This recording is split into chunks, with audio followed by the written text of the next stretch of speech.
Okay, I got 6:31 p.m. I will call the regular board meeting to order. This is public notification of meeting. Will you all join me in the pledge? Pledge allegiance to the flag of the United States of America and to the republic for which it stands, one nation, under God, indivisible, with liberty and justice for all.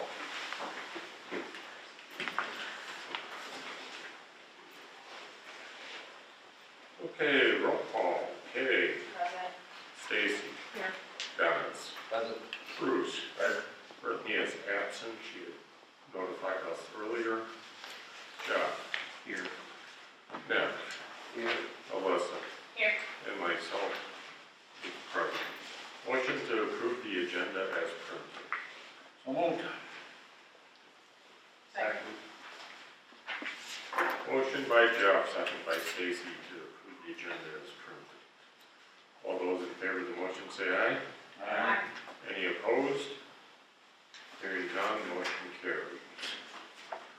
Up next we have public comment, and I see Barry's hand is listed. I just have my Hall of Fame plaque to present to the school from my induction last week into the Wisconsin Cross Country Coaches Hall of Fame.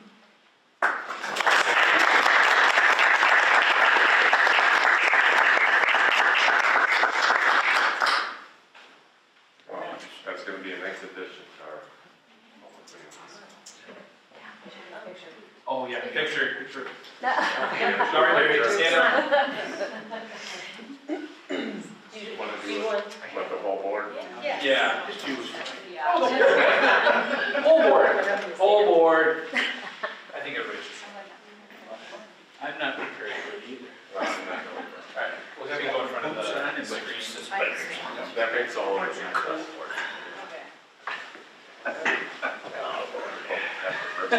We're going. Move things around. I know. You had it down before. I did. Very Some good. people are gonna stand in front. You get to step forward, you're going to keep us flat behind you. Going over. I'm too short to be.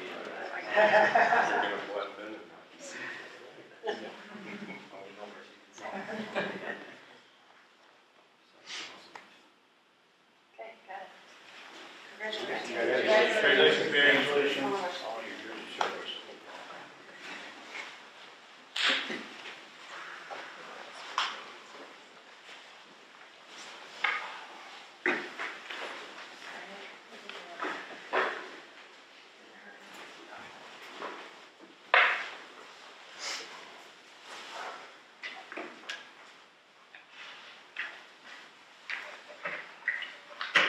I was going to wait till after somebody made their last announcement, their last board report.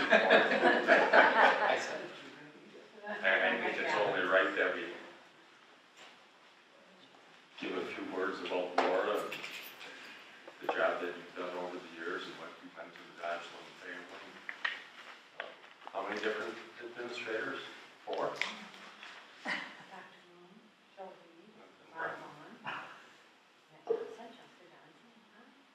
It seemed we're looking for seen a lot of changes over the years. You know, you always took care of the staff and the students, and probably one of the biggest things, you made sure the payrolls got out, insurance benefits were taken care of, and the filings done with the state, kept the doors open, things rolling here at Dodge. We're definitely very appreciative of it. Just a little token of our appreciation tonight. Flowers.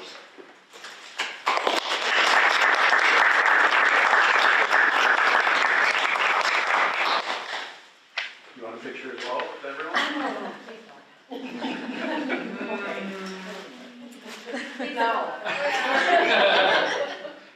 I must say, just having been here only a few short months, I think it's a nice acknowledgement, obviously. I would agree with everything that David said, and certainly have seen how detail-oriented Laura is, balancing our books, and now obviously moving forward, she'll have the opportunity of balancing the next chapter of their life, which is even more important than this one, which is going to be fun, relaxation, and grandkids. So, certainly, I think you've given much of yourself over many years here at the Dodge School District, which are not easily replaced, but Molly's going to do a great job. And you've done a wonderful job training your replacement. And for my part personally, over the last 7 months, it's been wonderful getting to know you, and you've taught me a ton. So, thank you for that. Congratulations. Okay, up next, consent agenda, certified staff and student matters, accept letters of resignation, retirement, certified staff members, payment of vouchers, December 2025 through January 2026, approve 2026 through 2028 girls hockey cooperative agreement, authorization to remove signer, landmark credit union account, authorization to remove ad signers to be in old credit card account.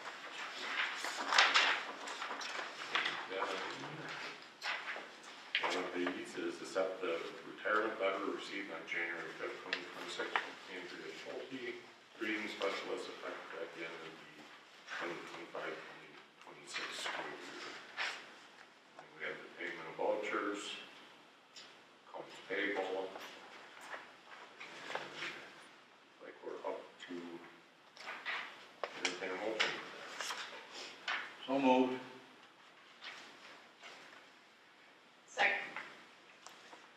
Motion by Josh, second by Alyssa.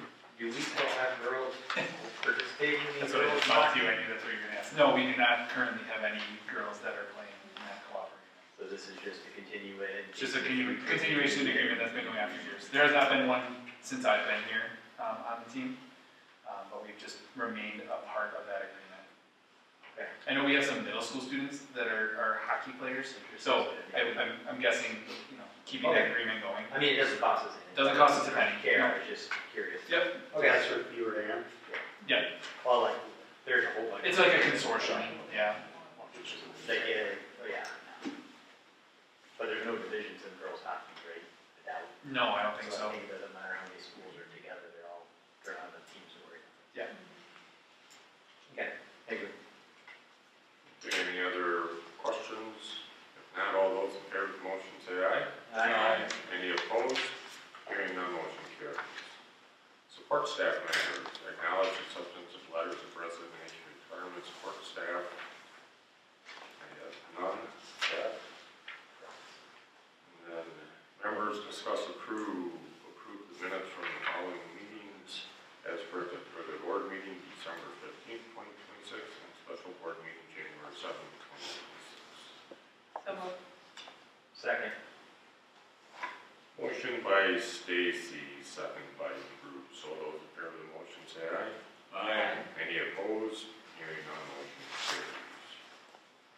Up next, information. First up is Bath Lab presentation. So before Dawn starts talking, Dawn so graciously put together a presentation over the weekend, and I wanted her to have a chance to kind of showcase the things that she's doing and the amazing work and products that are coming out of our Fab Lab space. It's an ever-evolving space, and she's going to go over that, but she deserves a chance to be highlighted a little bit and also get a little bit of bragging to show the awesome things that she's doing with our students. So. Yeah, if anybody doesn't know me, I'm Dawn Dish. I'm not in the dish soap, but I don't get anything from it, so the kids love to tease me about that. But, so I just come to you guys in my beginning of my second year here. And I used to teach at Waupun. I come from a very different background, did not get into education until later in life. And so I just bring expertise from the kind of business realm into our schools. And if you don't know, this is kind of where we're at, and this is the tagline that I like to use with the students, is that we're connecting students and community. And it's really what the Fab Lab is about. It's what they're built for in a lot of districts. It's about how do we tie those two entities together, and this is what a Fab Lab can do. And these are all the different capabilities that our Fab Lab has right here in Dodgeland. And a lot of this presentation is, I just want to give you guys information so that if people are talking to you in the community, that you know and can maybe, offer up our services. And, give the kids an opportunity to really work on something that's out there and that they can have ownership of. Because that's really what I've learned, is that when kids can walk down the street, drive down the street, and they're like, hey, I made that. Like, it's hanging there for years to come.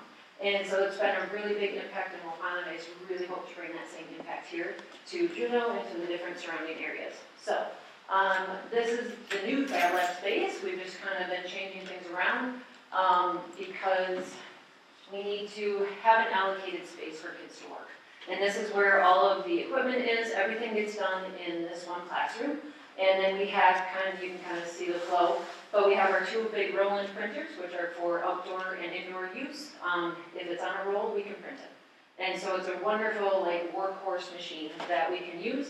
And that was from Grant that Don graciously wrote and helped out get, so that was amazing.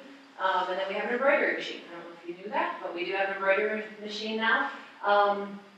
Haven't used it too much for jobs. We've done a couple jobs so far, but it's a commercial grade embroidery machine, so we can pretty much, as long as we can hoop it, we can embroider it. So that's something that we're using in one of my classes in screen printing, so that kids are getting exposure to it. And then that way, if they think of something along the line that they want to embroider a hat or a sweatshirt, then we can do that. And then, if you go to the next screen, I think. This is just basically behind the printers, and this is our workspace. So we have a big 8-foot long table that banners and different things are made. And then we have a grommet machine there in the middle. And then we also have a heat press, which helps make some shirts and do things like that. We have our 3D printers on the back, and then we have a laser in the corner. So everything in one small, efficient space. So some highlights from this year, we had a really good fundraiser at the car show, and so that was a great kind of jump off point for us. And then when Luke Steffen was here, we worked with Lidke Lumber in Elmira and asked about purchasing tools, and we just wanted to update our DeWalts because the batteries would barely last a class period. So by talking with Lidke Lumber, they were able to actually donate over $2,000 worth of batteries and Milwaukee products to us. And then we matched it because we had enough money in our Fab Lab account to actually pay for $2,000 worth of tools. So it was a really big kind of Christmas moment for the kids because we were able to bring all these tools in. And so we have everything battery operated, from jigsaw to circular saw. We have extra impact drills. So just kind of outfitting the space so that we have good tools and that we can actually have more mobility with them too. We even have a battery-operated heat gun that we use for vinyl graphics, so that was a big addition too. We had a great Christmas sale, so we made about $620 from our Christmas sale from some of the decor items. We were able to purchase an inflatable paint booth. It's kind of a new direction that I want to take this, is that we can actually teach kids how to mix paints using hardeners and reducers, and being able to take plastics and acrylics and actually paint them for outdoor use, so making outdoor signage. And also being able to just take larger projects, whether it's furniture, or as you see later on in our presentation, stairs that need to get painted. So instead of rattle can, we actually set up and actually do like a full-blown paint booth that kids are learning how to do something like that, where they can take that to a finishing auto body shop, like they can say that they've had some experience in doing something like that. Students installed a trailer rental for the first time, so that was always a good learning experience. Lots of laughter and a few screw-ups, but that's okay, that's how we learn. We do have both CNC plasma and router running in our wood shop and our metal shop, so that was a big focus for us last year. And now this year, obviously, we just kind of keep going. So, installing vinyl at the elementary school, done a lot with Jenny. You need lots of little numbers for all the littles, so they know where to stand. So that's been like a great project, because the kids can just walk down and be able to take care of it in a class period, and they're able to get a lot of stuff done for a very little amount of money. So I think it's a win-win. It's a huge. Is it? Okay, good. So I'm glad. And still working with the kids to finish up the MBA signs. If any of you know, those are outdoor signs that we're doing, they're metal ones. And there's one at the Goose State Trail and the Ledge. Those are the two that we're working on. We had a few mishaps, things didn't work out, so they're back and we're on the drawing board again and trying to come up with the right product and materials to make these work. But the MDA crew and the Dodge County crew has been really nice, and like I said, we're just kind of learning as we go. This is a newly developed thing. We have a partnership, I think, that's going to solidify within the next day or two with United Electric. We're gonna be supplying the smaller vinyl work to them. So Holly Blattner is there, and she was able to kind of give us a lead to get in there, and they are being generous enough to possibly buy a small piece of equipment, which is a vinyl cutter for us, and in exchange, we do work for them. And it just comes, hopefully, a pretty cool partnership for us, and it's great small projects that kids can work on, which I love. And it's a simple thing where if they've never done it at all, it's okay, they can't screw it up, like, it's really good. It's just a base entry level kind of thing that any of the kids can get in on. And they're right here, right, it's in Climate, so I think it's just a great partnership, so I'm really looking forward to that. And as I said before, I'm from Waupun, so I have a lot of business from actually the Waupun School District, so they bring a lot of business here because they don't do it there. So I get to do it here. So it's been a really great thing, and the kids just pretty much kind of laugh because they're like, why are we doing it? I'm like, well, they don't do it there, so I'm like, why not do it here? So we do banners for them, we do awards, different things like that. They have a big job this spring that they're going to be working on, and so there'll be some signage and different things that we're actually going to do at their football field. And so that'll be a cool process for the kids, hopefully get them on a field trip, get them outside doing an installation and doing that kind of stuff. So some cool things that are kind of in the works, and hopefully, you know, a very busy spring. These are just some graphic capabilities. So if you don't know graphic design, or you don't really know like why we have these two big printers, here's some capabilities of what we can do in the Fab Lab. So, like I said, if it's on a roll, we can print it. So these are jobs that were done at my previous school, but also the one on the right was actually down in Belleville, Wisconsin. And so we took kids and we traveled, and we took our stuff and installed graphics to give them some privacy from their 4K room into the hallway that kids were walking. So that's just kind of a semi-translucent material that we can use for some privacy. So that's an option. And then the next slide shows some other things that are all things that can be done on those machines. We can use a CNC router to cut out PVC to shape and then apply graphics to the top. And then the one on the right is the back of a photography studio in Waupun. So actually exterior graphics applied to cinder block that can withstand, it's probably been there 5 years now, and nothing's fallen off.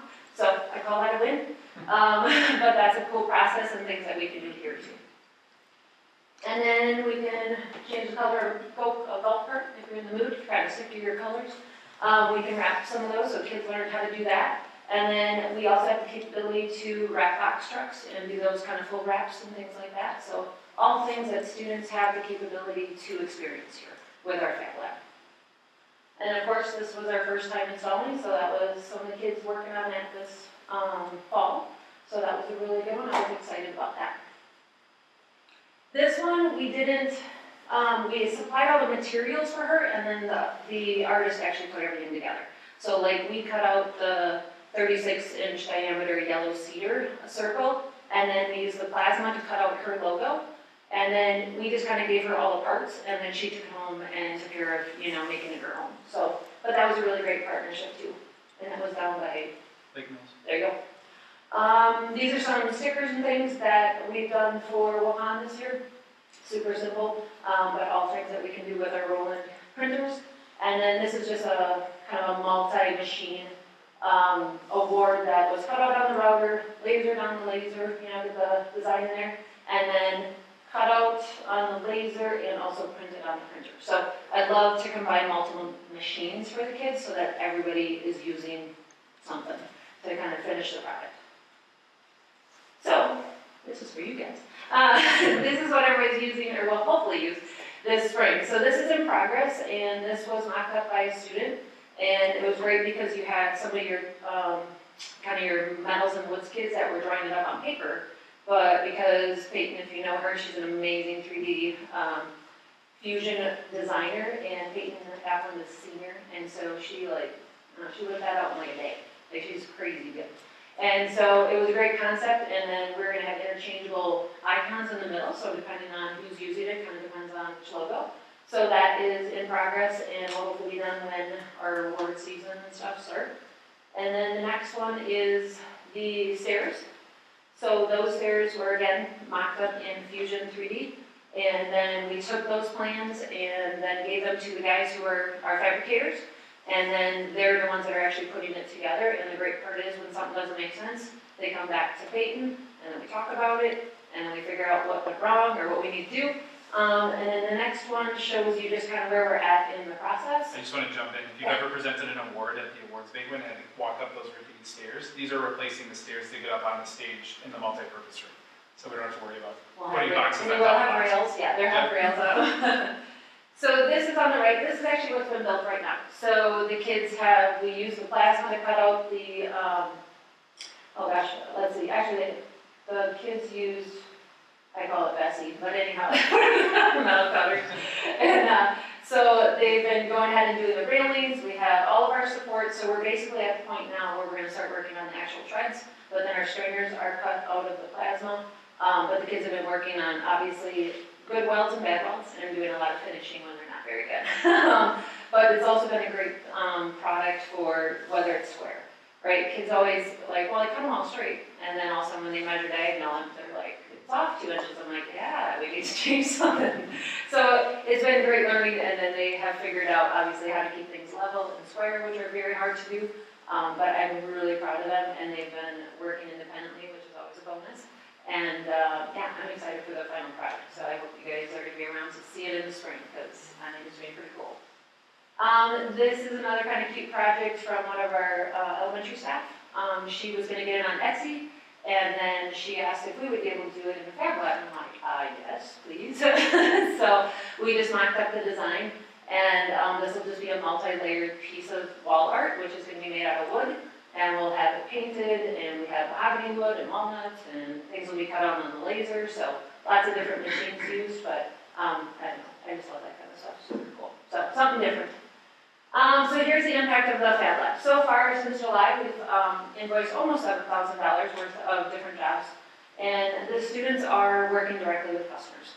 I'm huge on making sure, like, I can make the connection, but after that, I want them emailing, I want them going out to talk to Jenny, or whether it's Miss O'Toole, right? Yeah, so like I make the students go down and do that. The students have timesheets.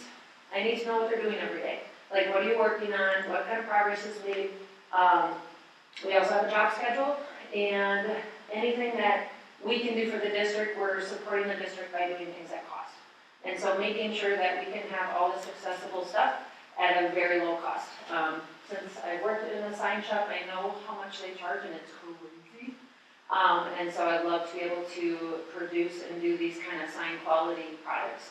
But for you guys, and for our staff and students, and for kids to be excited and asking to like, can I make one and take it home myself? You know, that's always the best option. And then the other thing was the last one was just making sure that they're holding, like I'm holding them to a higher standard, that it's not, kids love to say it's good enough. If you know, they do. It's good enough. It's not, right? Somebody's paying for this. If somebody's paying for it, this is your standard, not here, this one. So I think it's good. I think it's a good thing to push them to that point. This is just an example of like what the job schedule is and what they look at every day. It just has what the job is, the person to contact, the description of the job, and then the status of it, a due date, and then even on the next column, it will have like who's working on it. So at any point in time, the kids can look at that and just kind of know what's happening. And then also they can go through and pick like, hey, I want to work on that one. You know, my skills fit that, so that's what I'm going to work on. So that's kind of where, this is an example of their timesheet. They have so many sick days. If they get past their sick days, then they need to make up time during IED. And it's really just trying to give them a real life example of like, if you don't clock in, you don't get paid, right? Like here's the cause and effect.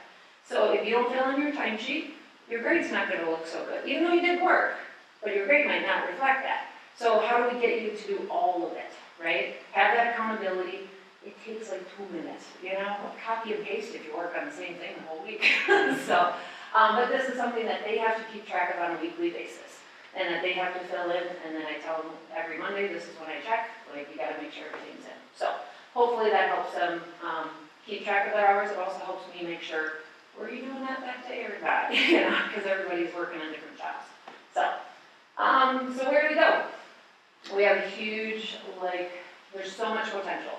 And I just have a huge passion for Fab Labs and what they can do, and I really want to build the community into that mix. The first thing though would be like, obviously any referendum material, like we can help. Like, ask us to help produce things. We can repurpose yard signs that were bought last year and literally reface them with material for like $2.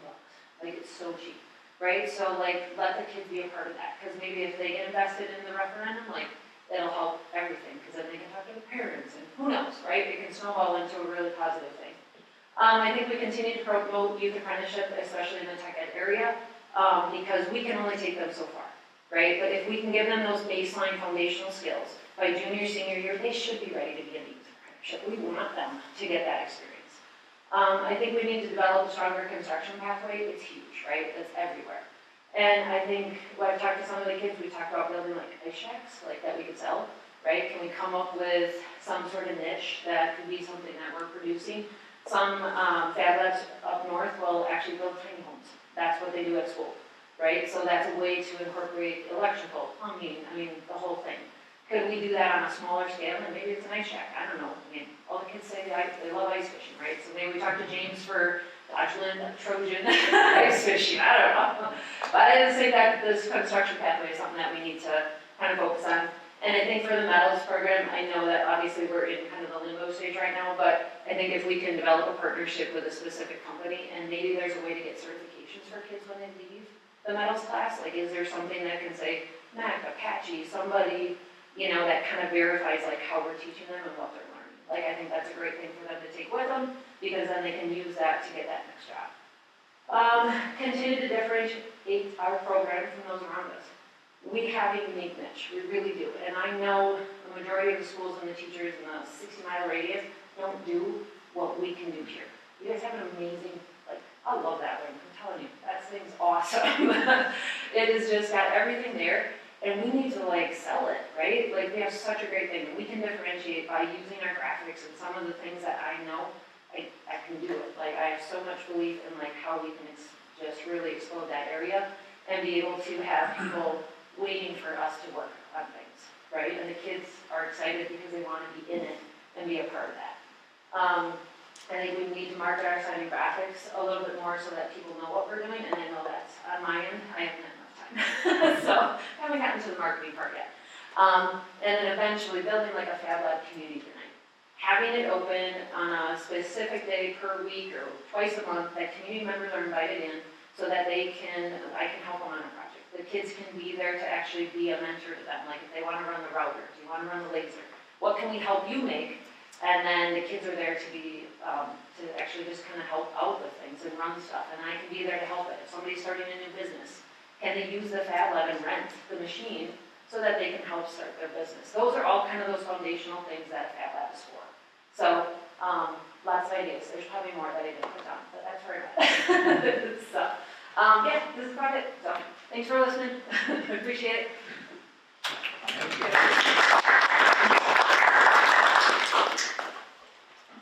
A lot of great stuff going on there. Thanks. Up next, 2025 safety assessment. So our safety assessment was conducted, we are required to do that each year. By January of each year, we submit the information to the DPI and the Office of School Safety through the Department of Justice. And our safety assessment was completed by Mr. Modaf as well as Officer Borchardt from the Juneau Police Department, or SRO. And as a result of that, everything was in good order. It's kind of a checklist that we are able to follow. The main thing that really came from that, which wasn't any surprise, it's kind of been something for several years, from what I understand, is door locks throughout the building. They have to be locked from the inside or the outside, and so one of the recommendations that would be out there is to have different locks so that we could always have locked classroom doors.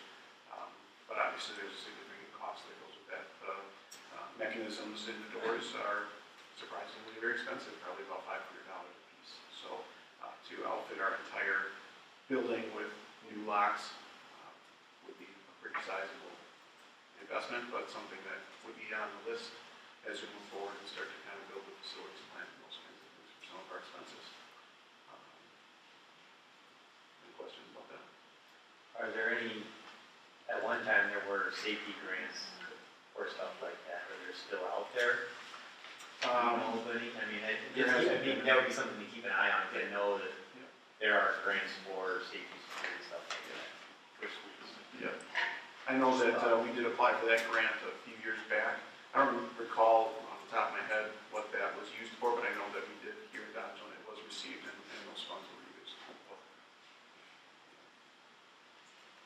And if I recall, some of that grant may have been used for the film on the windows. Yes.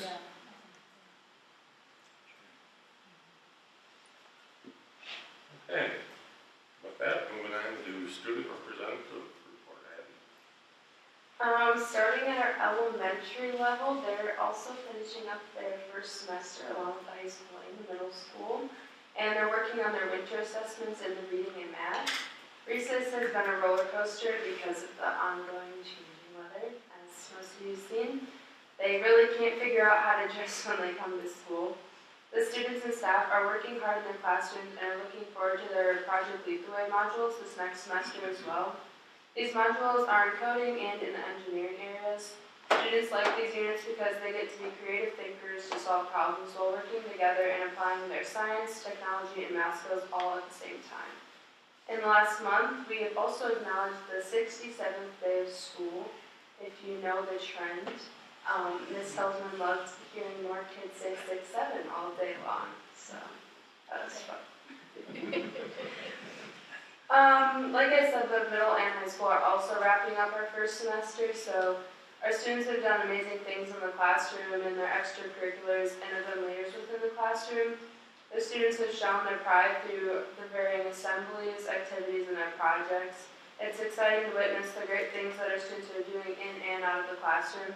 As the second semester starts, it provides a new opportunity for our students to try new things and get involved to make a difference. Our winter sports are on to an amazing start as well. Our boys basketball team has been doing good. Girls basketball has been on the road for a while, but they're finally back at Dodgeland for some games in their season.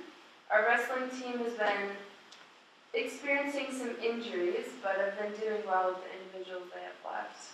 And for our spring sports, their open gyms will be starting soon.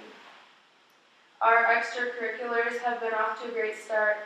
HOSA just finished up their first round of competition and are waiting to hear back on their results. Everyone did an amazing job competing. FBLA regionals are coming up quickly on February 7th, which we are hosting at Dodgeland. There's nearly 700 students from 30 different schools that will be in attendance for that. They're still looking for judges, so if you're interested, please contact Ms. Amanda Bodo. And lastly, FFA has an upcoming pancake breakfast on February 15th from 8 to 11, also here at Dodgeland. Okay, thank you. Up next, financial report, December 2025, Laura. Wow. Okay.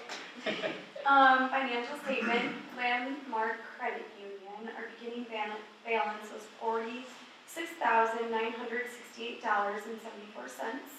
We have a total revenue of $44,559.74. Our expenses were $842.06.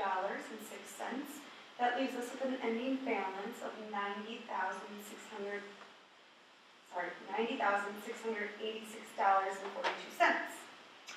In our commercial account at Landmark, we had a beginning balance of $1,460,579.92.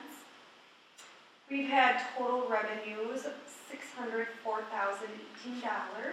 Our total expenses were $2,049,850.99. That leaves us with an ending balance of $14,746.93.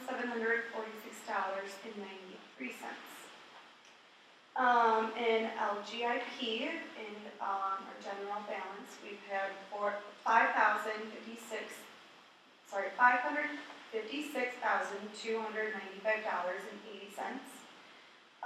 In our debt services, we have $108,722.47.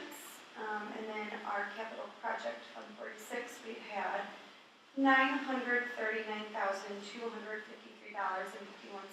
leaving us with a total balance of $1,604,271.78. our year-to-date first budget through December. In our general fund, we are 30% of the way through. In our special fund, we have 39%, so total Fund 10 and Fund 27 is at 31%. Debt services, we're at 18% of usage. Capital improvement funds, we're at 100%. Food service, we are at 42%. Community service funds, we are at 26%.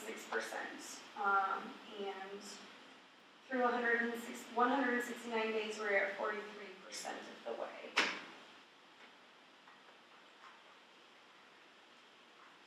So is that, are we on track with our spending for this time of year? We are. School year budget? Yep. Okay, any questions for Molly? I do. In the financial statement, under the commercial account, it says we wired $1 million to the LGIP savings, which I'm assuming is a local government, but then there's not $1 million there. We pulled that out for payroll and accounts payable. Okay. Thank you. Just sorry, you see $1 million and then we're under $1 million. I didn't know where that Yeah. money went. All right, thank you. We got our equalization aid payment on December 1st, that came in early. And then we had 2 payrolls, middle of December and end of December. And we also had 2 accounts payable batches. So even though that $1 million came in, $500,000 went right out. Okay. Thank you. Okay, is that including our budget update, or do we have a? Yes. That's the one that she gave, that was 43% of the way to the school year. Yes.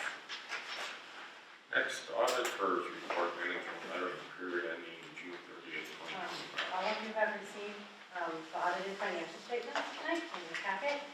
I know you probably have not had enough time to thoroughly go over them. So if you do that on your own and you have some questions, please let us know. Wayne Prebush is our auditor. He said that he would be happy to come here and present if you would like him to do so. I just wanted to bring your attention just to a couple of basic things, highlights, I guess you could say. If you turn to page 4 of the booklet, you can see the financial highlights right there in the middle of the page. That our net position decreased by $1.34 million. The general fund balance decreased by $454,673 from the prior year. And our fund balance is 20% of Fund 10 expenditures.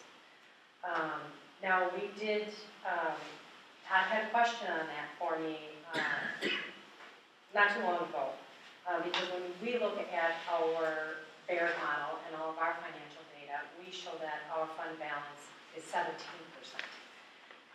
And I questioned the auditors on this, and the reason for that is the auditors do not include the transfer from Fund 10 to 27 as part of the fund balance.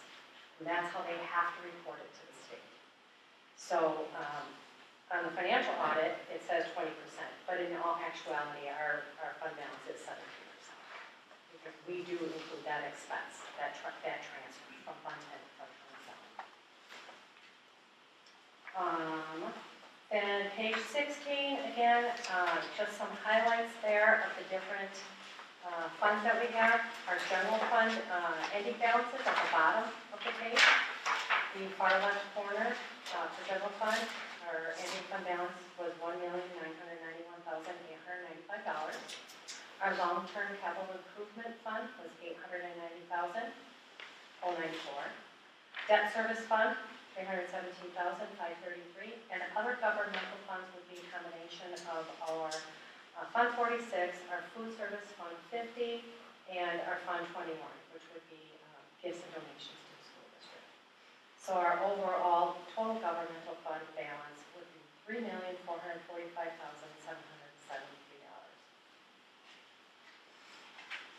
Then, again, you can see this breakdown a little bit differently on page 29.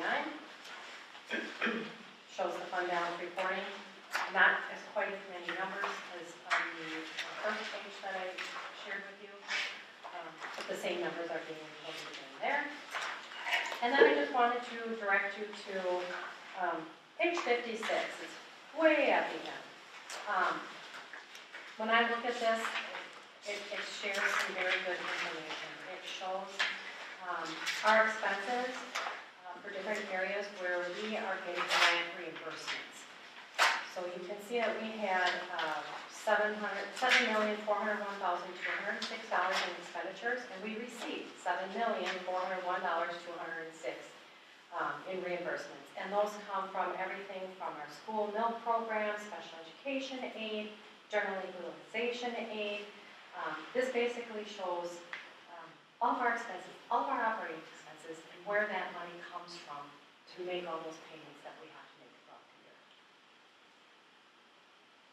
I know sometimes that's not information that's shared. People don't understand where all the money, different areas where the money is coming from. This is a really good example. So again, if there are questions, let me know. Let Todd know, because I'm only here for about another 9 days. And Bernie said, yep, he'd come out and he'd share information with you to help you understand this better. Any other questions? Thank you, Nora. Up next, WASB. Okay. The only thing I would say is the convention is on Wednesday, so I'll be there for that. CISA 6, Bruce. I don't have any. Administrative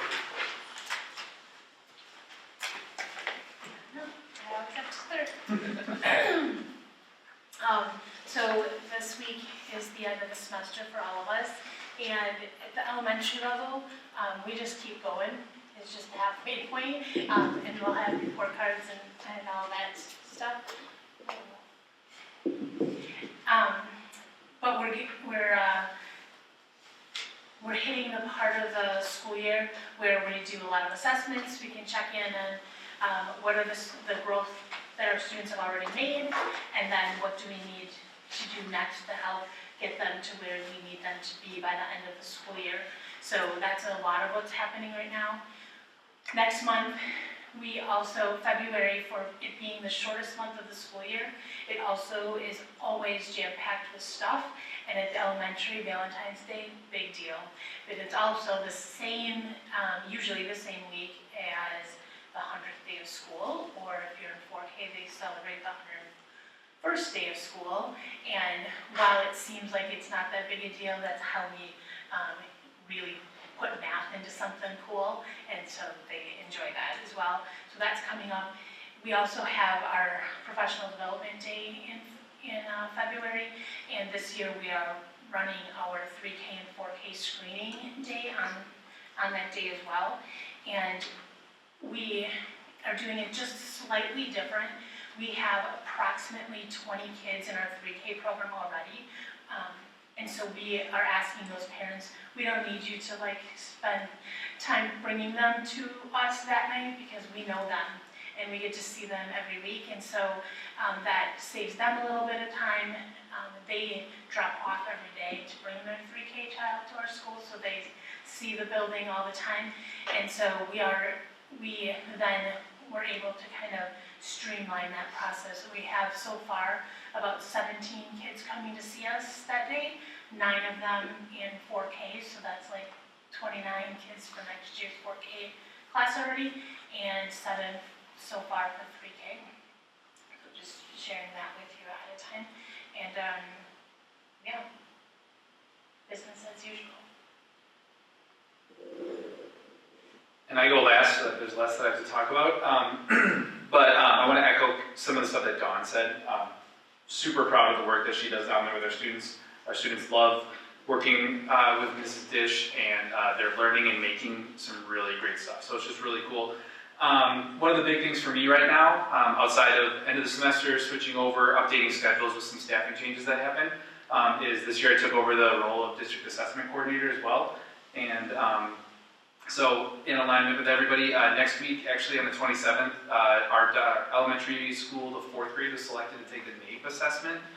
So we randomly get selected to do that, and this was our year, so it's been a good learning experience for that. So we have 50 students that are testing that day.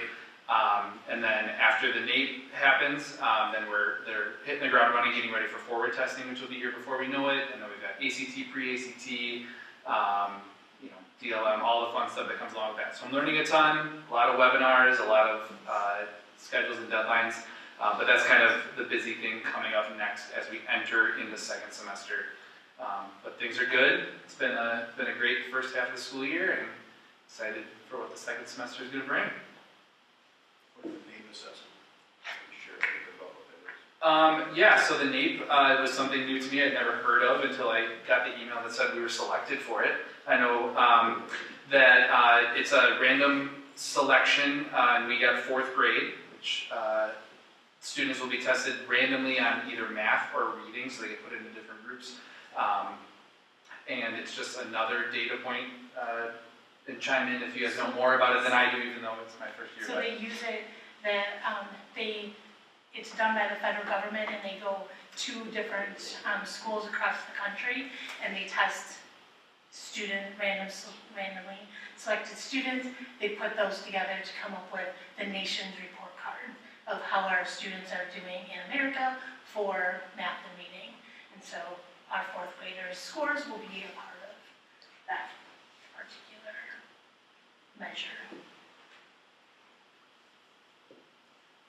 And 25 of them get to eat lunch with the kindergartners because we don't get a choice of what time they take the test. So that will be the most exciting part. I'm telling you. So that's what we want. That's one way to look at it. Yeah, more standardized testing. Yeah. Definitely one perspective.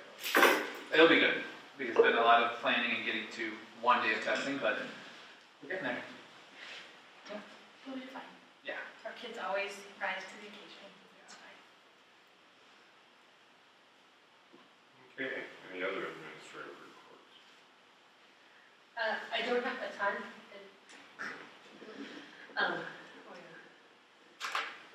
We are, in special education, it's just that time of year where we have a high influx of initial referrals as students are finishing up progress monitoring and just as we get to this time of the year.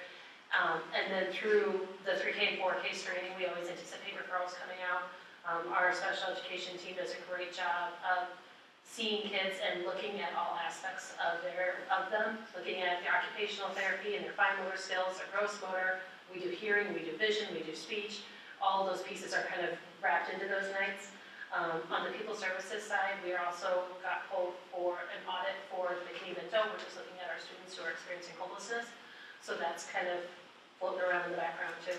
And then we're also just looking at next year in transitions. We're starting to talk about what is middle school going to look like for our 5th graders, what's high school going to look like for our freshmen, and then talking with our juniors and seniors of what does post-secondary look like. So just always moving.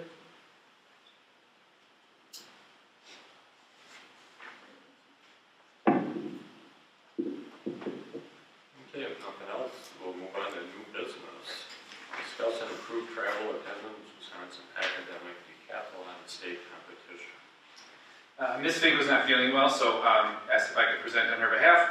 I think it was last week, our students qualified for state for academic decathlon by placing 14th out of 36 teams, which is really awesome. Super proud of all of them and the hard work that goes into that. On top of that, we had 7 top finishers amongst a lot of Division I and Division II schools that bring a ton of kids, and we don't have nearly the numbers that they're pulling from, so even more to be proud of there. So this is not something new that you guys have seen. They seem to qualify fairly frequently for the work that they put in.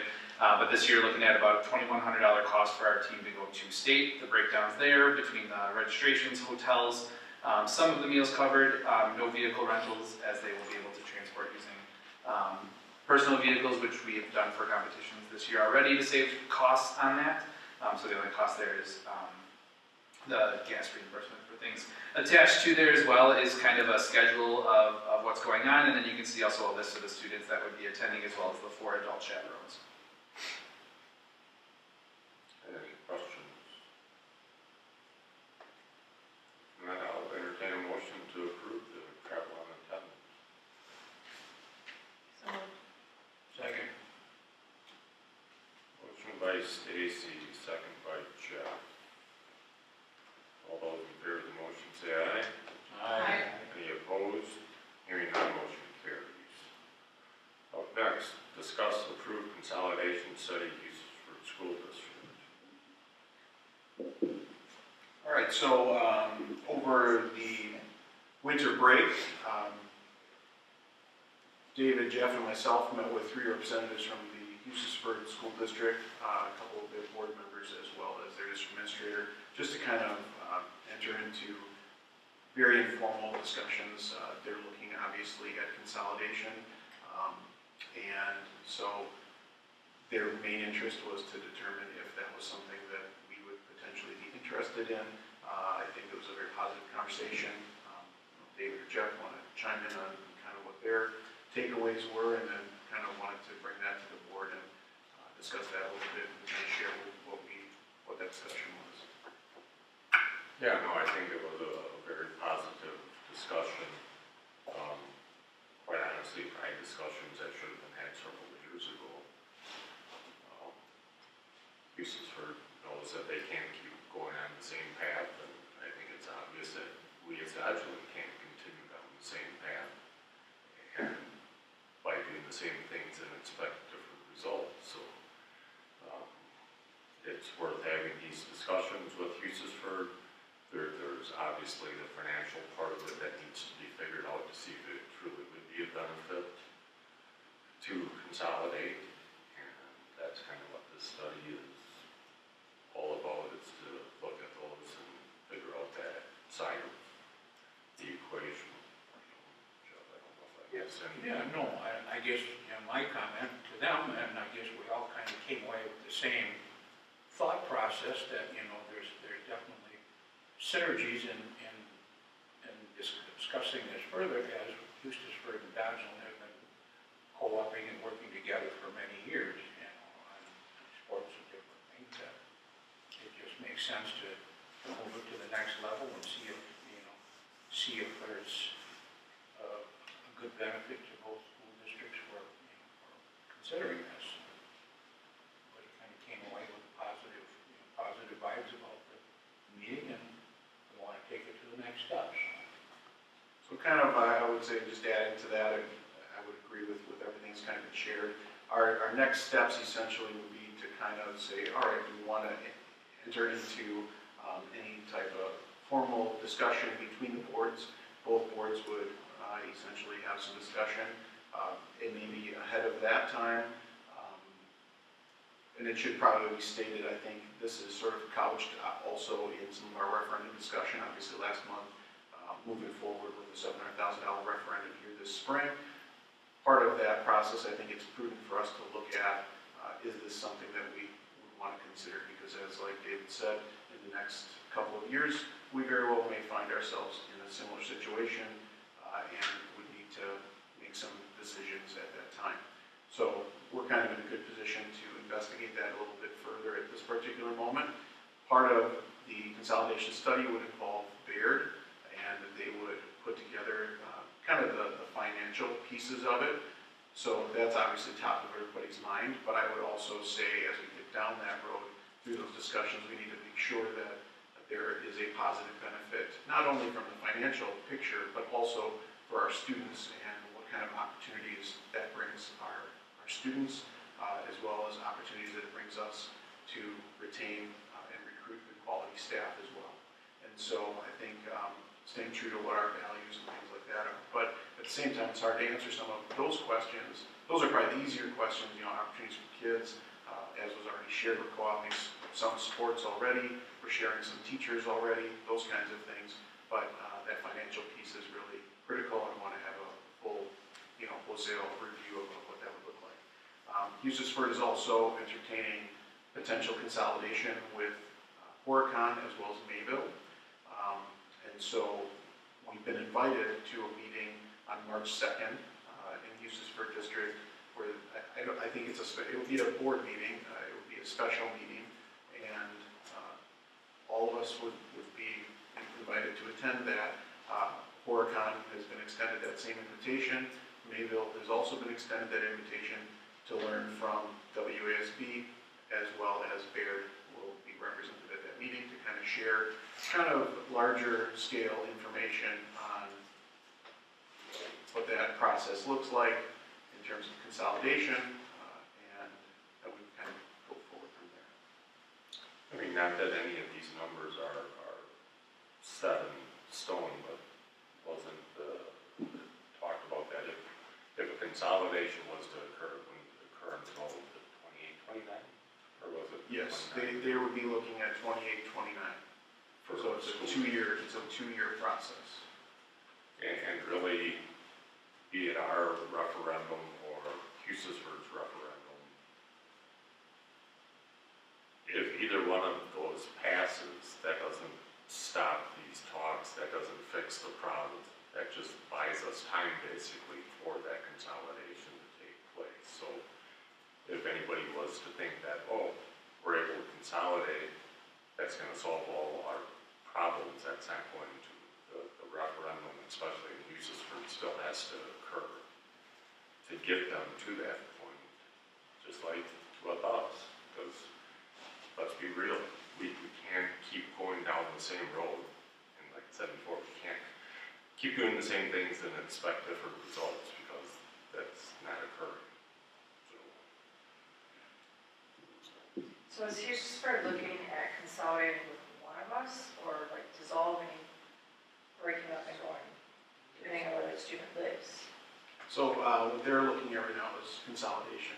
with one of the Mayville? Correct. Okay. Correct, yeah, they're looking for a consolidation partner. And would this study answer the question of, is consolidation a good idea in the long run, or is it just give us 5 years further? Would that kind of question be answered? Probably not definitively. They're gonna give us information and ultimately we would sort of take that into account and make that decision on whether or not we think that would be good. Because what will be built into some of that is similar to the way that we do our budgets, right? They're gonna have assumptions that will be built into their study. The benefit is they have a great deal of history with us because they've worked with us for many, many years, as we kind of talked about. So that's a benefit. So they'll have a good set of information to help us to make that decision. But that's where it's, from their financial picture only, we wouldn't want to probably just make that decision just based on that. We want to look at other factors that come around that, and is that a good idea for us? For our students. What would the cost of this study be? The cost of the study would be $3,000. So we would kind of split the overall cost with Eustisford. So the cost is $6,000, so it will cost us half of that.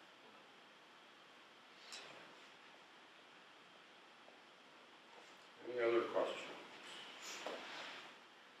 I'll look for a motion to approve the consolidation study of the Eustisford School District. So moved. Is there a second? I will second that motion. Is there any other discussion?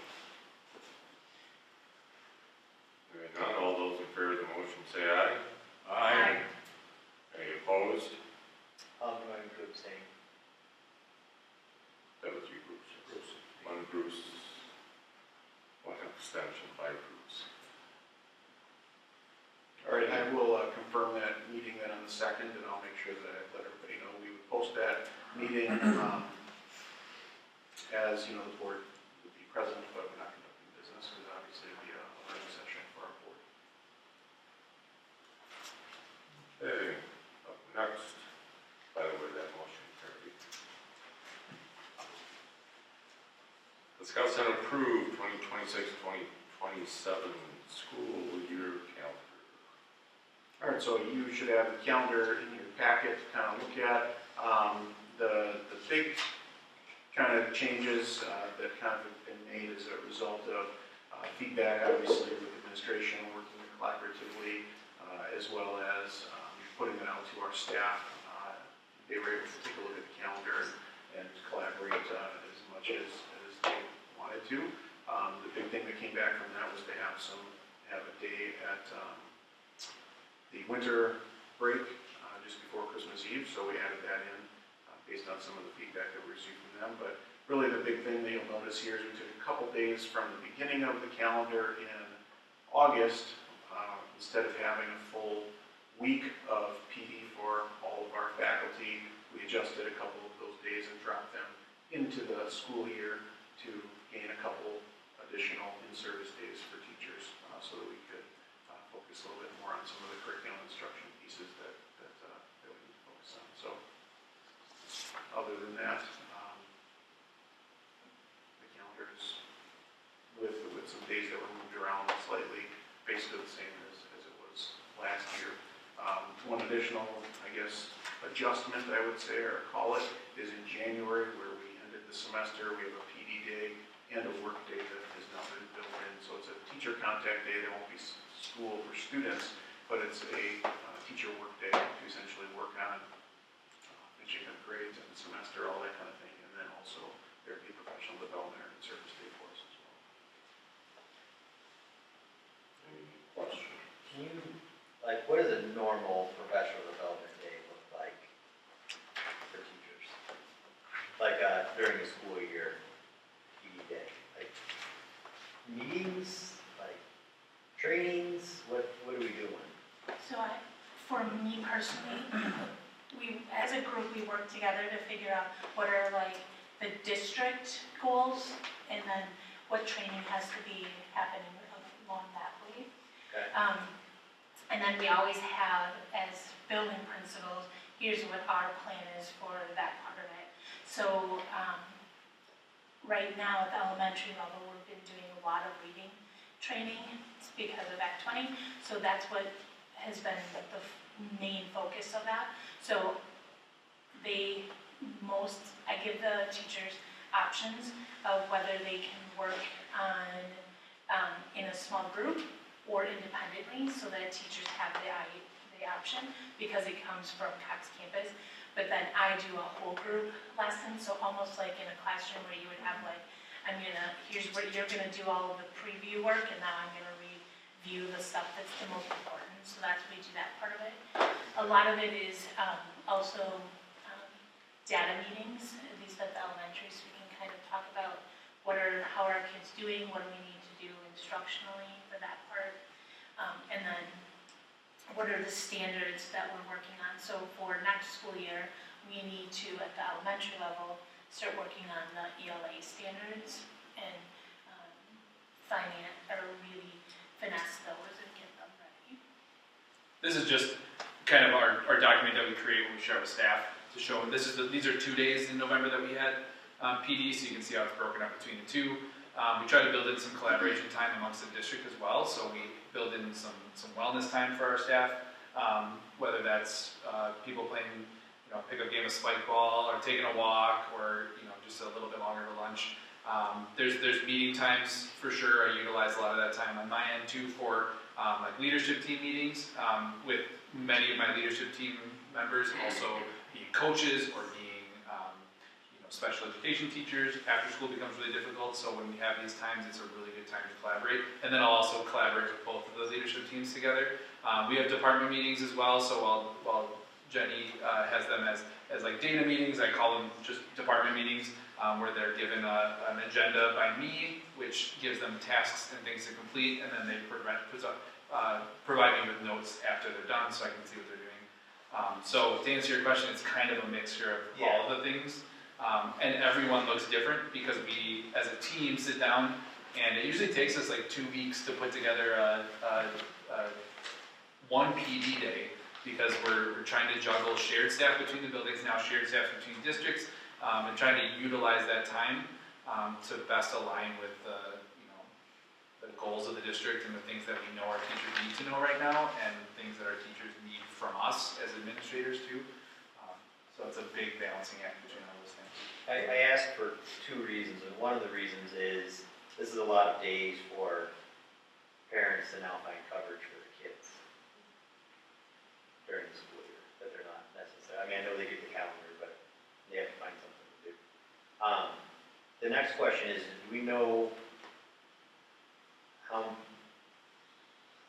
I don't know if I know anybody knows this number off the top of their head, I probably should have asked this beforehand, but the number of official days from this year to what the proposed calendar is?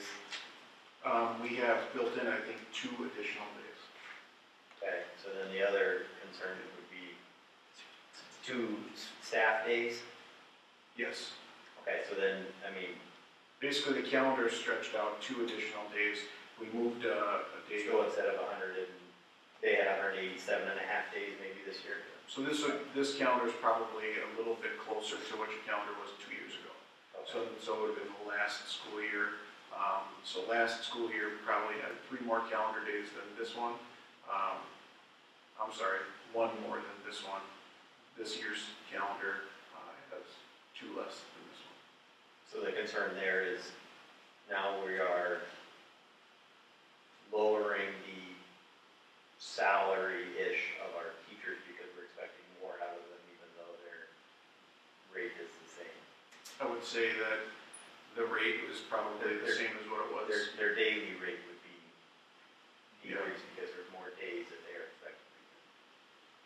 Yeah, that's true as a per diem because those days are being increased. But it would be on par with what has been previously here, it looks like several years going back with the exception of this year. In this current year, we're at 169 days, and this calendar reflects 170.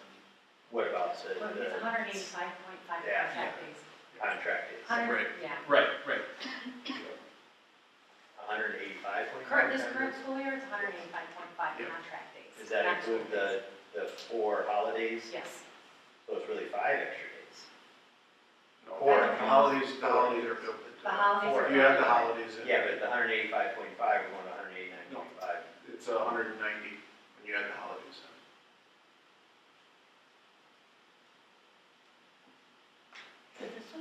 Yeah. I don't know. For this calendar that you're looking at. This calendar has a holiday built in. I guess. I don't Right, know. so the actual official days would be considered as 190. Okay. How does this align with the uses for, don't we still have some shared facilities? Yeah, so I've been in touch with Eustis Bird, and we're gonna try as close as possible to follow a calendar. This has been shared with them as well, and just to help with some of the staff arrangements that we have, because that has been one of the challenges that we've already had. Does this align more closely? This will align more closely with them, as far as I understand. I've been in touch with them about this, this has been shared with them. They offered even some feedback on it, which we took into consideration as well. Now, will it be absolutely the same there? I think the best that I'm hoping for and what I've kind of worked out is that the calendars will be the same, but in terms of will they have school or not, maybe not. It's quite possible that, as an example, pick on, October 2nd. Maybe October 2nd, we will have a PD day there, depending on what's worked out at Eustisford. If they don't have a PD day, maybe they won't have student contact there. Maybe it'll be a day off for them, something along those lines, quite possibly. So the days may not exactly work out perfectly in terms of student contact or PD and all that sort of stuff, but the calendar as it is for student days will be followed a little more closely. And where there may have to be some adjustments, they will do that. But we want to be as close as possible. That was one of the factors as well in all of this development, was to be as close as possible. So right now we're different, and it has created some challenges for us. And so if in the end there's a couple days that aren't the same, that's way better than what we had this year. And it looks like the only early release is on the last day of school, so not at the semester revision. Correct. Visually, I would love if there was like a color bar, or at least the number in the column dates was somehow highlighted the same color. I also will say, as a parent, it is very confusing that the days off of school show up as green, and not red. Cause Green means go. exactly, I'm like, wait a minute, they're supposed to be in school. So if, those are really minor adjustments, but if like the red could potentially be purple for, you know, PE day, but that the days off of school for the parents reading the calendar were red, because I think that's like a, don't take your kid to school on that day, versus green. Yeah, no, I like that. We can definitely make some adjustments. Thank you. Print it on a black printer, it's all the same. Black and white. Okay, is there a motion to approve the school calendar? So moved. Second. Alyssa, that was you. Motion by Alyssa, second by Ned. Is there any other discussion? Hearing none, all those in favor of the motion say aye. Aye. Any opposed? No. Motion carries with 1 no. Discuss approved 2026 summer school calendar or salary schedule.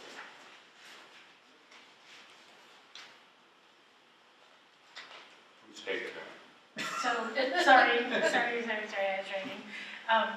So I have done summer school for a long time, and what I know is that when we get to the 4th of July, every time we have something after it, the participation drops like a lead balloon every time. And so because school ends on May 28th, I had it starting right away the next week, but it's starting on a Wednesday, which we did this last school year as well, but that's mostly so that teachers can end their school year and then get ready for the summer school sessions themselves. And so we have the same number of days as we had last year, hoping that if it's all in June, that they'll be there for all 18 days, because last year we went till the 10th, and the very last week of summer school was like 50% of the rest of the weeks prior to that. So it doesn't help us when they're not here, when they're not present. And then working on other ways to help boost up participation by having things that are inviting and motivating, but also things to help us keep our kids learning. Summer school also is a place where our kids get fed and they're safe and all of those things, so it's an important part of our school year. So right now we're just looking for. Sorry. The other thing I did is I added one extra half hour to it, so it goes until 12:30 instead of 12, to add a few more minutes, and that kind of offsets those Fridays that they're not in school as well, so that a few more minutes for the state aid part of it. So that'll help generate, more state aid, obviously, because part of this goes into our FTE calculation when we're doing our budget in the fall. So that extra half an hour sort of essentially is as if we were on school for a full week. Is there a lunch served? There is a lunch served, and so what I had to do in this last few years, it's a bag lunch, and so they pick it up right before their 4th class, and then they eat it before they start. And so then I had to like take minutes off of every class, and now I can put those back. Yeah, I'd say so that half an hour would be really like the teaching time. But now I can put it back into those classes so that they're not doing it in 50 minutes, we can go back to or 60. So today we're just looking for an approval of the calendar, and then we would come back with, of course, with those type of things. Is there a motion? So moved. Second. Motion by Stacy, second by Bruce. All those in favor of the motion say aye. Aye. Any opposed? Hearing none, motion carries. Up next, discuss approved number of open enrollment spaces for the 2026-2027 school year. So every January, we're required by state law to provide our estimates for open enrollment next school year. Kind of counterintuitive because we're not really sure what our enrollment will be when it comes in August, but at the same time, that's the way the state law operates. So the open enrollment window then will be in February through, I believe, the end of April. And so that's our regular open enrollment period. So in years past, or at least recently, it looks like there have been some limitations, changing with probably some of the recent recommendations. The recommendation now would be to have unlimited seats, so we would be wide open, we're open for business. And so with the exception of special education seats, so we would not be accepting, the recommendation is to not accept any open enrolled special education students at this particular time. Other than that, there would be all open. If we have a student who is already open enrolling into our district, do they have to apply as an open enrollment student every single year? So once they're accepted, someone could be accepted as a general ed student, now be an open enrolled student, and potentially have assessments that would put them into special education? And that Yes. wouldn't So disqualify them from an open enrollment seat? that would disqualify them It from would. open enrollment. So if they they're change from open regular ed to special ed? enrolled. Yes, if they're open enrolled. So if you're currently, let's say, a resident student, or you're currently an open enrolled student, you're boiled into our number. So we would assume that you're already here, right? Currently, that example doesn't really apply because moving forward, if we're unlimited, it really wouldn't matter. But let's just say we were limited. If we said we're only going to accept 2 additional students at 2nd grade. In that example, we would have students that are currently in our district boiled into that number too, right? So that's how that would kind of work. Now, as it relates specifically to special education, if we have an open enrolled student that then is evaluated and ultimately qualifies for special education, we would essentially have to make the evaluation at that time, but probably would deny that student's open enrollment status for special education at that time. Okay, thank you. Does that happen often? I'm not sure here, I would guess probably not. I wouldn't say often, but it happens. Yeah, it does happen. I mean, in my experience as well, it does happen, but it's not something that happens frequently. And our current policy is such that, that's the policy of the board, is that students that have special education needs identified, we would have to make a determination, still make a determination at that time, do we have space available? And if we don't, then we would return them to their home district. That's a great question. It certainly can make for some very difficult conversations, especially if we have a family that's been here open enrollment since they've been in 4K, and now all of a sudden they're a 7th grader that gets evaluated, and that might be a student that we want to keep. Unfortunately, we can't pick and choose. We can't discriminate in that way, and so either we would, in that example, and that would be a change that the board certainly could make. We could certainly have that discussion and make a change to our policy to say, well, if you're already an open enrolled student and you qualify for special education, we would continue to provide educational services to you. If you're applying to another district in with special education, then that would be a denial based on space. But currently, that's what our policy is. Thank you. So you're asking for unlimited seats, but no special. Correct. Yes. Now, I will say that certainly we could have a problem. It could be a good problem to solve. I might be coming here, we may be coming here and making a recommendation and saying, we're going to need another teacher at fill in the blank grade level. And there may be some frustration with that because now we have open enrollment students that come in, we've pushed over a certain threshold, we need to bring in another teacher, we need to go out and hire. That may be a frustration point. That would be a problem I would like to solve. Because that means we've got kids coming in our school, in our doors. That might mean we have to make an investment and sort of hire that teacher and, continue down that road. But I think if our optimal goal is to work with our community to be, what was the word we were continuing to use? Destination district, right? Like if we're telling our community and the communities around us that we want them to consider us in the running for their education,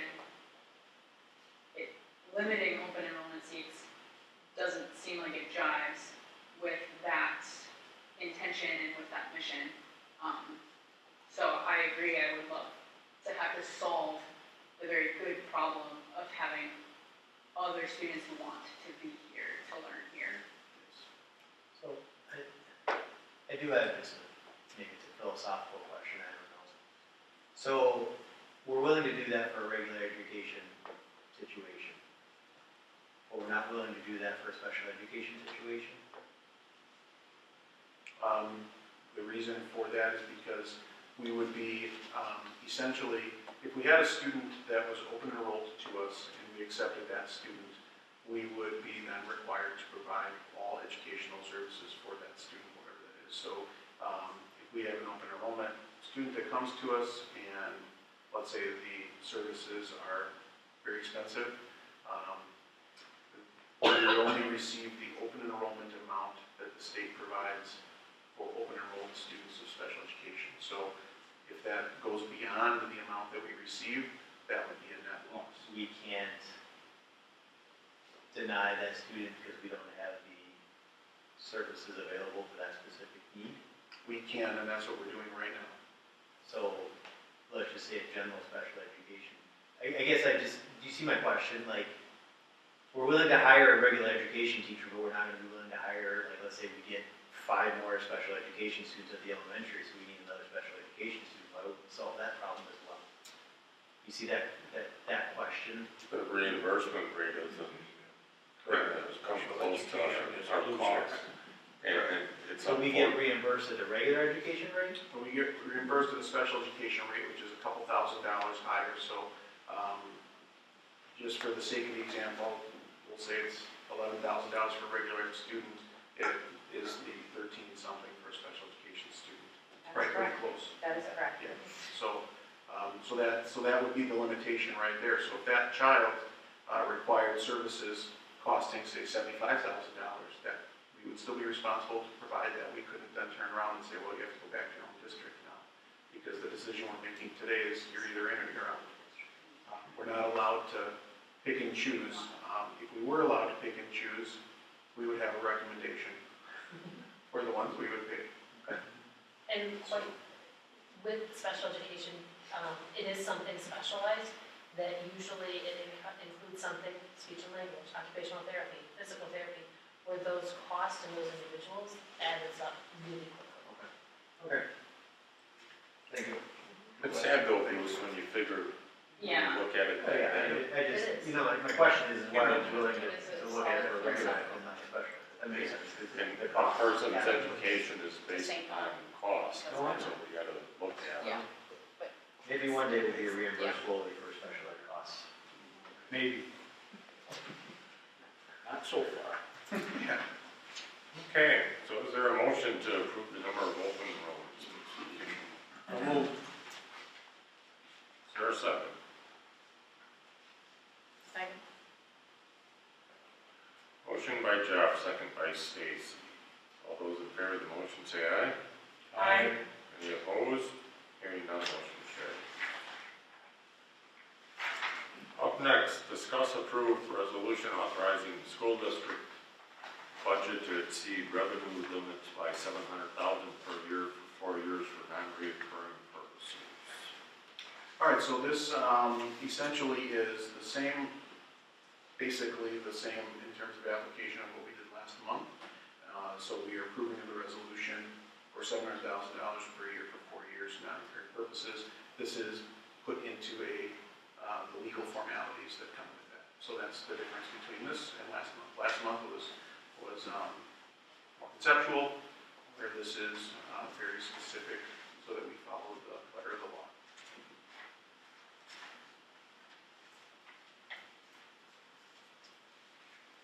Question, if I may. It's for 4 years. How can we, or give me the understanding of approving an additional $700,000, a budget for an additional $700,000 if we don't have that money and it's tied to a referendum? Are we then approving a budget that we don't have funds for? No. Okay, then what are we doing?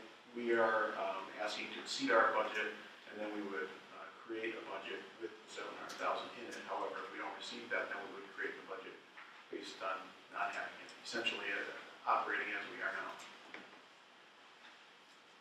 So is there a need for this resolution? I'm sorry? Is there a need for this resolution? Yes, because of the legal portion of the resolution itself. So we're not asking for a balanced budget, we're asking for To exceed the revenue limit by 700,000. $700,000. Correct.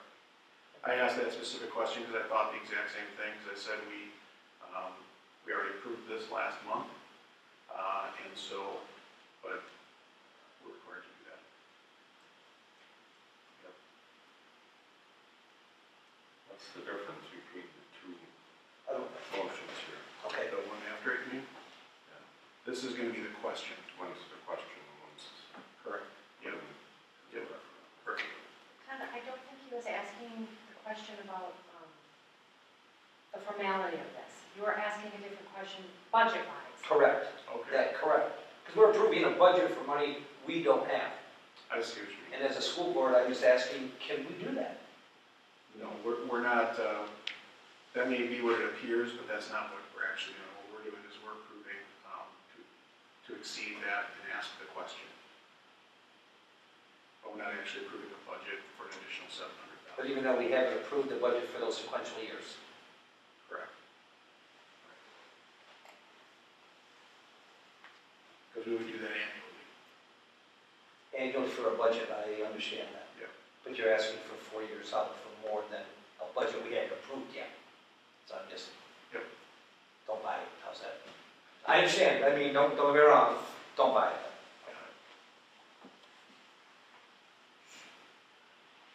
Okay, so discuss approve resolution authorizing the school district budget to exceed revenue limit by $700,000 per year for 4 years for non-recurring purposes. Is there a motion? So moved. Second.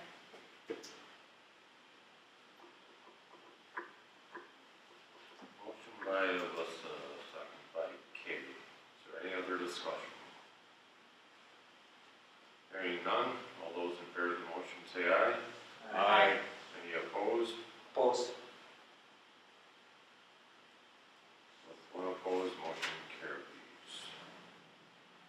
Up next is discuss approve resolution providing for a referendum election on the question of the approval of a resolution authorizing the school district budget to exceed revenue limit by $700,000 per year for 4 years for non-recurring purposes. So this will put the question on April 2nd. And we're voting to approve the wording of the question, correct? Correct. So this is this is exactly correct. You're approving the wording of the actual question. So what you have in front of you here,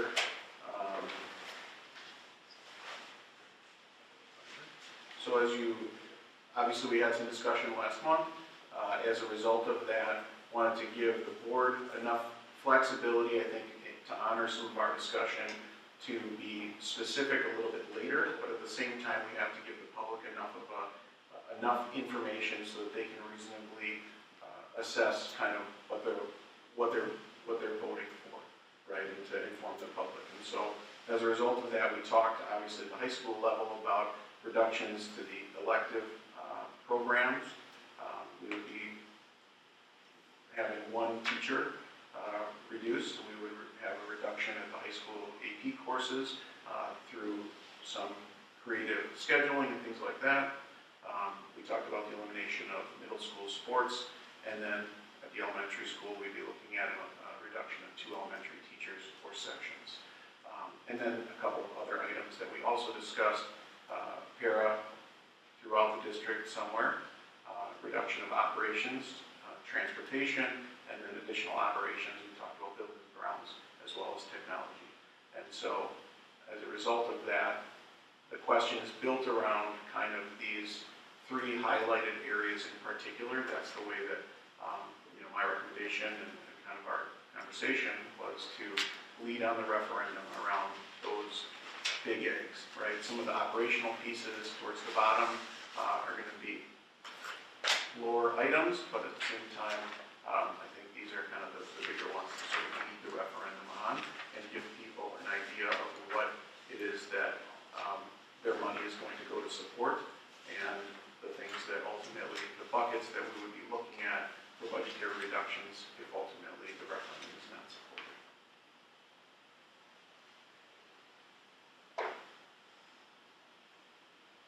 Any questions or comments? I like the 3 areas that are chosen. I think those are the ones that have come up a lot in conversation as ones that, you know, we would have to stick to if the referendum would not pass. And I also think that they're specific enough to be transparent to the public about what would be going away in the event that the referendum fails. Like what are you actually voting to do with this money, at least partially, in addition to other operating costs within the district.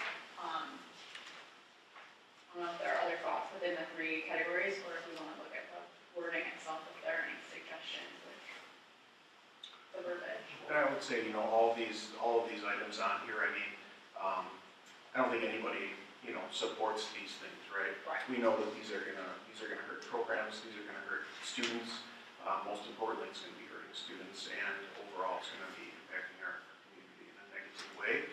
But at the same time, we want to give people a reasonable enough idea of the big buckets. And so we're trying to stay high enough that it gives the board flexibility later on if we get put in this position, and hopefully we won't be, to make a hard decision. But at the same time, it's not boxing us in completely with regard to what that is, and kind of go forward from there.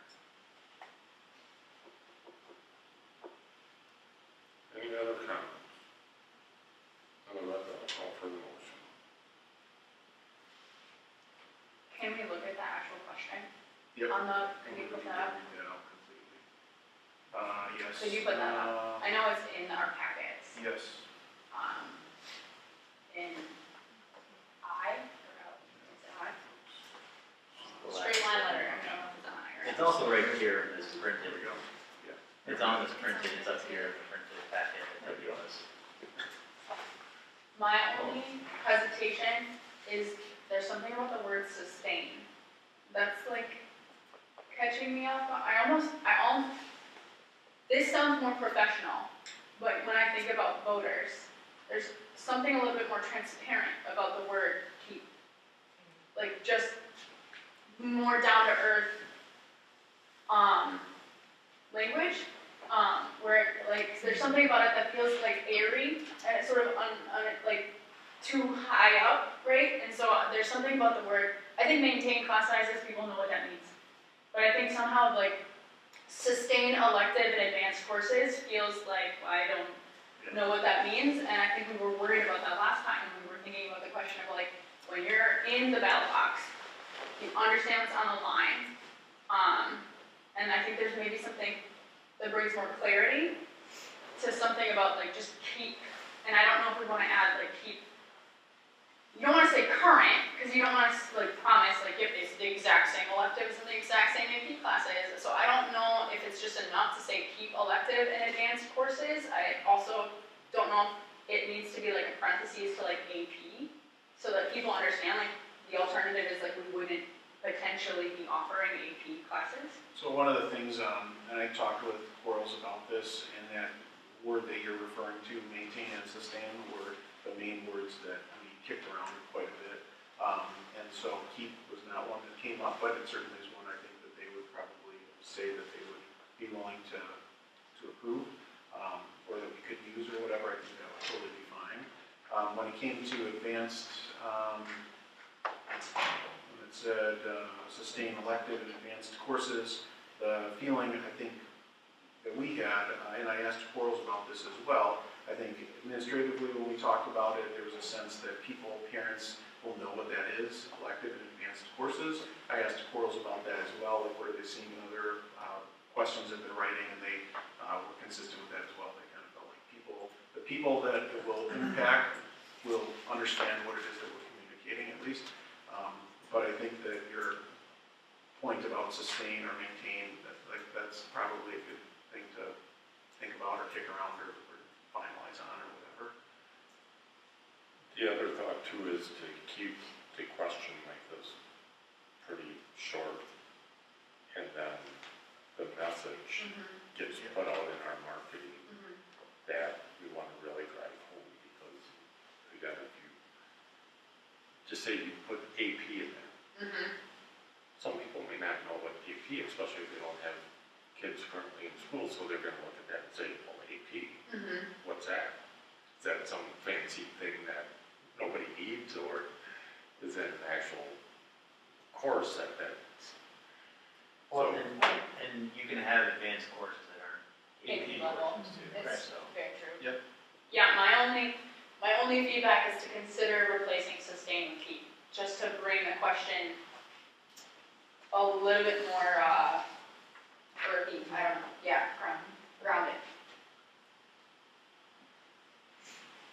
I don't know if anyone else. I kind of like sustain, I guess. Sustain to I me think seems to be a people stronger understand word. what sustain means pretty much. That's fair. Any other comments or questions? Might as well look for a motion to approve. David, I'd make a motion to put this on the ballot.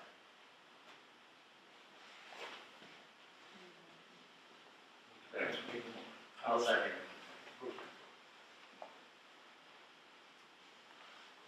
Motion by Dennis, second by Bruce. Is there any other discussion? Okay.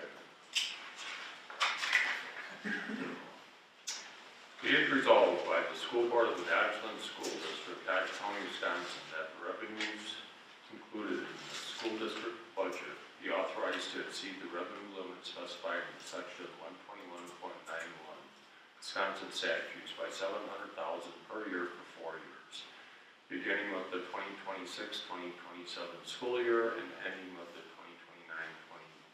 2029-2030 school year for non-reoccurring purposes consisting of operational expenses to maintain class sizes at the elementary school level, sustain elective and advanced courses at the middle and high school levels, and continue middle school athletics.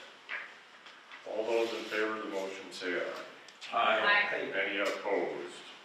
Hearing none, motion carries.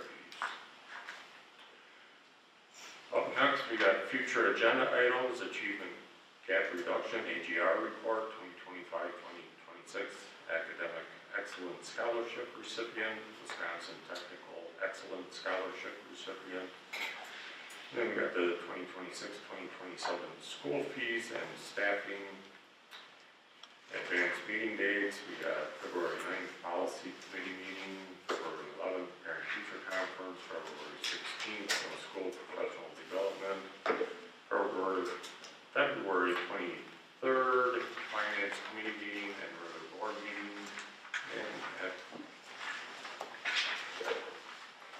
I just have for February 9th, we have a policy meeting. I would ask the policy committee if we could move it up to 5:30, or could we potentially move it to February 16th? Reason being is I know that there's one of the community meetings that evening. It starts at 6, I think, and I would like to go to that, so that's the reason for that. I can do either. I can move it up, but don't want to change the day. All right, it's 5:30 on the 9th. Yeah. 5 is the earliest I can do. 5 it is. 5:15, 5, let's go 5. I can make sure I'm out of here on time. Thank you. hey, that said, looking for a motion to adjourn. Second. Motion by Stacy, second by Jeff. All those in favor of the motion to adjourn, say aye. Aye. Any opposed? Hearing none, motion carries. We are adjourned at 8:10 PM.